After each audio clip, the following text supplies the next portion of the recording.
ପୁଅ ପିଲା ଆମର ଏତେ ଉପରେ ଯେ ତମେ ମାନେ ଭାବି ବି ପାରିବନି। ପୁଅ ପିଲାଙ୍କ ଗ୍ରୁପ ମାନେ ହ୍ୱାଟ୍ସଆପରେ ଏମିତି ଗୋଟେ ଗ୍ରୁପ ଥାଏ ଯେ ଯୋଉଟା କି ମାନେ ପବ୍ଲିକରେ କେବେ ମାନେ ଖୋଲି ହିଁ ପାରିବନି।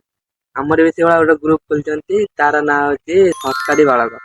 କାଲି କଣ ହେଇଛି ନା, ଆମର ଗୋଟେ ସଂସ୍କାରୀ ପିଲା ବାହାରି କହିଲା ଆଉ ଆମ ଗ୍ରୁପରେ ପିଲା ସର୍ଟ ହଉଛନ୍ତି ଆଉ ଭଲ ପିଲା ଆଡ କର। ତାକୁ ଶୁଣିଦେଇ ଆମର ଆଉ ଗୋଟେ ଭଦ୍ର ବାଳକ କଣ କଲେ ନା, ତାକୁ ପଚାରିଲା ଆଉ ଆମ ଗ୍ରୁପରେ ଭଲ ପିଲାଙ୍କର କାମ କଣ? ସେ ସାଙ୍ଗେ ସାଙ୍ଗେ ଆମର ଭଦ୍ରକ ବାଳକଟା କହିଲା ଭଲ ପିଲା ଆଡ କଲେ ସିନା ତାକୁ ଆମେ ଖରାପରେ ପରିଣତ କରିବା। ମାନେ ଚିନ୍ତାଧାରାଟା ଭାବ କୋଉ ଭଳିଆ। କହିଲା ଆମ ଗ୍ରୁପରେ ଖରାପ ପିଲାଙ୍କର କିଛି କାମ ନାହିଁ, କାହିଁକି ନା ସେ ତ ଆଗତରେ ଖରାପ ହେଇ ସାରିଛନ୍ତି, ଆଉ ତାଙ୍କୁ ଆମେ ଆଉ କଣ ଖରାପ କରିବା। ଭଲ ପିଲା ଆଡ କଲେ ସିନା ତାଙ୍କୁ ଆମେ ଖରାପରେ ପରିଣତ କରିବା। ଲିଟରାଲି ମୋ ମୁଣ୍ଡ ପୁରା ଖରାପ। ମାନେ କଣ ମାନେ କୋଉଠି ଚିନ୍ତାଧାରା ଆସିଥିଲା, ମୋ ମୁଣ୍ଡ ପୁରା ଖରାପ।